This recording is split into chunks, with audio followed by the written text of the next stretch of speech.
Actually Shahrukh Khan ने 2011 में ये चीज कही थी रावण के रिलीज के बाद। उन्होंने कहा कि उनका एक ड्रीम प्रोजेक्ट है कि उन्हें लाइफ में एक बार किसी महाभारत प्रोजेक्ट पे काम करना है जहां हर कैरेक्टर को एक सुपर हीरो की तरह दिखाया गया। और ये मेरा नजरिया है महाभारत को लेकर कि हाँ ये सब सुपर हीरोज थे। पता नहीं अगर ये सच है कि अर्जुन में न्यूक्लियर बॉम्ब्स की पावर थी या भीम में सुपर ह्यूमन स्ट्रेंथ थी, बट आई एम श्योर कि ऐसे ही कुछ लोग थे, अर्जुन थे, भीम थे, जिनमें थोड़ी ज्यादा एबिलिटीज थी as compared to other people. तो इस साइफाई एलिमेंट को लेकर आपकी क्या राय है, या जो भी मैंने अब कहा आपको उसके ऊपर आपका ओपिनियन क्या है? तो सबसे पहले तो मैं आपके साथ पूर्ण तरीके से सहमत हूँ कि महाभारत हुआ है, ठीक है। इसका कारण ये भी है कि महाभारत में भी जो डिस्क्रिप्शन भारतवर्ष का आता है, जगहों का आता है सॉरी, वो जगहें आज भी हैं। इतना डिस्क्रिप्शन नहीं तो किसी काव्य के लिए सिर्फ एंटरटेनमेंट के लिए करना हो तो एक तो आवश्यकता भी नहीं थी, और दूसरा ह्यूमनली पॉसिबल नहीं था। आज तो हमारे पास ड्रोन्स, ये वो सैटेलाइट टेक्नोलॉजी सब है, तब तो वैसा at least we don't have proofs for it. फिर भी उन्होंने इतना अगर मैपिंग किया है तो उसका मतलब किसी ना किसी ने ये करा तो था। That is one. Second, Mahabharata में हम जनरली कौरवों और पांडवों की बात करते हैं, परंतु उसमें उनके 50 एंसेस्टर्स लिनिएज की पूरी बात आती है, 54। अगेन, अगर महाभारत का हेतु इन चीज़ों को डॉक्यूमेंट करना नहीं होता तो फिर वो बताने की आवश्यकता क्या है? ठीक है, हम नॉर्मली मूवीज वगैरह देखते हैं एंटरटेनमेंट के लिए, तो उसमें कोई उनकी लिनिएजेस की बात करता है क्या? नहीं, एक दो मेन वाला कह दो, दैट्स इट। पर इसमें तो पूरा उन्होंने डॉक्यूमेंट करके रखा है फॉर फ्यूचर जनरेशंस कि भाई ये आपका पूरा लिनिएज है। 54 प्लस राजा रानियों के नाम है, उनके कौन से पुत्र थे, उन सबके नाम उसमें आते हैं, ठीक है।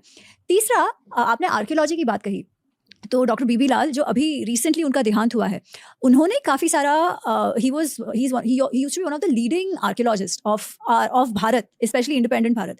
उन्होंने मेरठ के पास कुछ एक्सकेवेशंस किए हैं जहां वो उनका ये क्लेम है कि हस्तिनापुर, ठीक है, जो था उससे मिलता जुलता वो एक्सकेवेशंस है। तो we have some parts of that as well. Plus आगे चल के जो काव्य हुए हैं, ये पाणिनि का अष्टाध्यायी वगैरह देखो, तो उन सब में इन इवेंट्स का रेफरेंसेस है, सेइंग इट इज इतिहास, ठीक है। चौथी बात, हमारे जो शास्त्र है ना, जैसे आप देखो बाकी जो रिलीजन्स है उसमें there is one book typically. हमारा ऐसा नहीं, हमारा तो श्रुति है जिसमें वेद उपनिषद आते हैं, स्मृति है जिसमें धर्मशास्त्र जो मैंने अभी बताया, दर्शन शास्त्र जो फिलॉसफी की टेक्स्ट है, वेदांग जिसके द्वारा हम जिसमें व्याकरण, ग्रामर वगैरह सारा आता है, इतिहास, पुराण। अच्छा, इतिहास में केवल 2 ही पुस्तकें कही गई है, इतिहास, so it was, does it was, कि ये हुआ था।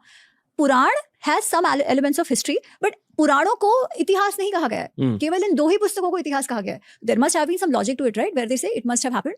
सो गिवन ऑल ऑफ दिस, मैं आपके साथ पूर्णतः सहमत हूँ कि definitely there is an element of history, truth, जो हम महाभारत रामायण में देखते हैं, ठीक है। जो आपने साइफाई की बात कही, मैं कहूँगी कि मेरा इस पे अध्ययन इतना है नहीं, इसलिए मैं ये नहीं जानती कि एक्चुअली क्या टेक्नोलॉजी हुई होगी तब या नहीं हुई होगी। परंतु जो महाभारत में युद्ध का डिस्क्रिप्शंस आते हैं ना, स्ट्रेटेजिकली वो इतने एडवांस्ड है कि पूछो मत। प्रत्येक दिन आज भी जब युद्ध होते हैं तो we talk about strategic formations, है ना, तो strategic formations of the army.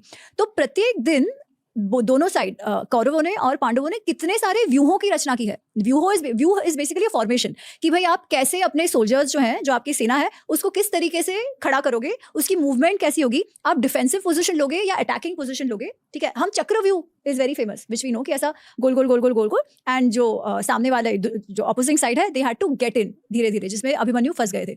उससे भी एक कॉम्प्लेक्स फॉर्मेशन है जो चक्र शकट व्यू जिसमें आता है, जिसमें अभिमन्यु की मृत्यु हो जाती है। उसके बाद अर्जुन प्रतिज्ञा करते हैं कि दूसरे दिन वो जयद्रथ का वध करेंगे। अब जयद्रथ का वध करने की बात इसलिए आती है क्योंकि वो जो चक्रव्यूह था, तो द्रोण जानते थे कि अर्जुन और कृष्ण के अलावा जो वहाँ युद्ध में मौजूद थे, कोई चक्रव्यूह तोड़ना जानता नहीं है। तो अगर वो चक्रव्यूह नहीं तोड़ पाएंगे तो बहुत ही सुलभता से द्रोणाचार्य युधिष्ठिर को पकड़ लेंगे। अब राजा को पकड़ लिया तो खेल खत्म, the war would have been over. So that was the idea, इसलिए अर्जुन को दूर लेके जाते हैं।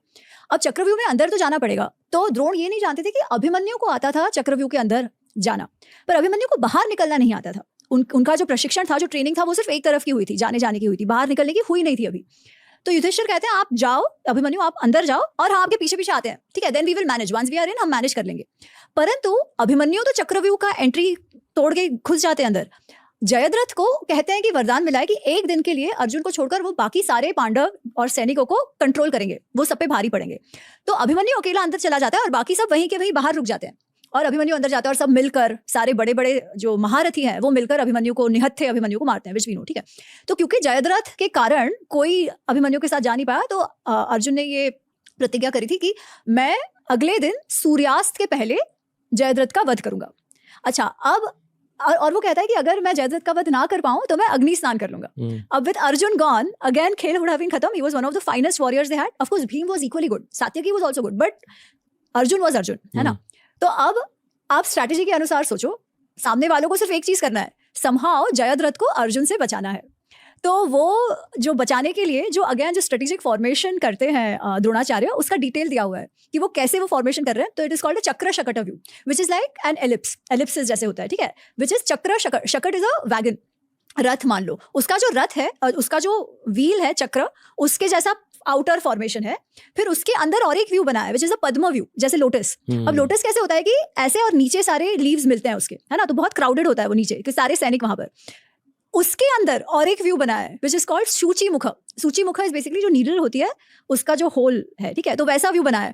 उसके अंदर जयद्रथ है, इतने लेवल्स के अंदर, ठीक है, और उसके भी आसपास और 6 बड़े बड़े महारथी है टू प्रोटेक्ट हिम। तो ये डिस्क्रिप्शन भी उन्होंने इतना दिया हुआ है। तो एज इट साइफाई तो नहीं मालूम, but strategically it was a very very advanced war. और जो टेक्निक्स की बात होती है कि वो ऑफ कोर्स मंत्र की बात तो है ही कि वो उनका फोकस भी उतना रहा होगा, मंत्र शक्ति इतनी स्ट्रांग रही होगी कि जो मंत्र अनुष्ठान से अस्त्र की बात तो है। सो दैट आई बिलीव, ठीक है। तीसरा आपने कहा सुपर हीरोज, तो were they people of superior capabilities? Absolutely, ठीक है, but is it something which is out of the ordinary? हाँ, आज के परिप्रेक्ष्य में हमको लगता है out of the ordinary, but उन्होंने वो पाया कैसे इज ऑल्सो वेरी इंटरेस्टिंग। चलो, भीम तो पहले से बहुत ही स्ट्रांग थे, he was born with strength,